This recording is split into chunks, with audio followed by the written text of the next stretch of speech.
দক্ষিণ করিমগঞ্জে পা রাখতে স্থানে স্থানে সংবর্ধনার জোয়ারে ভাসলেন মন্ত্রী কৃষ্ণেন্দু পাল।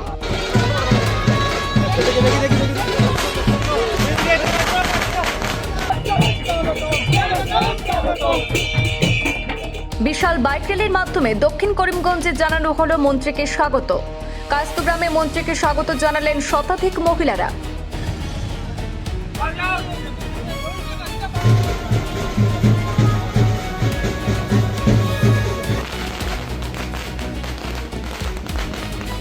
আজ দ্বিতীয় দিনের সফরে নিজ সমষ্টির উদ্দেশ্যে রওনা হওয়ার পথে একাধিক স্থানে উষ্ণ অভ্যর্থনায় বারবার থামাতে হয় মন্ত্রীর কনভয়কে। জেলার একমাত্র মন্ত্রীকে এক নজর দেখতে এবং স্বাগত জানাতে দলীয় কর্মী সমর্থকদের পাশাপাশি বিপুল সংখ্যক সাধারণ মানুষ রাস্তার দুই ধারে ভিড় জমাতে দেখা যায়।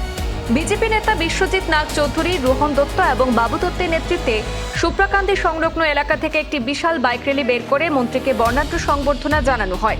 একইভাবে নীলামবাজারের দক্ষিণ শ্রীভূমি মণ্ডলের সভাপতি অভিজিৎ দাস, দীপঙ্কর দেব এবং গান্ধাই দাসগ্রাম মণ্ডলের সভাপতি নিরুপম দেব, মনোজ কুমার দেবের নেতৃত্বে কর্মী সমর্থকরা মন্ত্রীকে রাজকীয় অভ্যর্থনা জানান।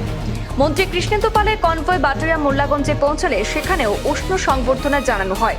মোল্লাগঞ্জ বাজারে বিজেপি কর্মী আহমদ হোসেন লস্করের নেতৃত্বে সেখানকার মন্ত্রী কৃষ্ণেন্দু পালকে ফুলের মালা, গামছা দিয়ে বরণ করার পাশাপাশি মন্ত্রীকে উষ্ণ অভিনন্দন জানিয়ে জেলা সহ রাজ্যের উন্নয়নে মন্ত্রী পাল উল্লেখযোগ্য ভূমিকা পালনের প্রত্যাশা ব্যক্ত করা হয়।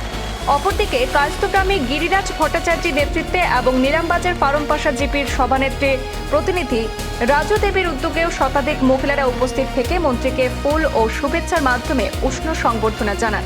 সর্বত্র উৎসবমুখর পরিবেশে মন্ত্রীকে ঘিরে দেখা যায় ব্যাপক উৎসাহ উদ্দীপনা।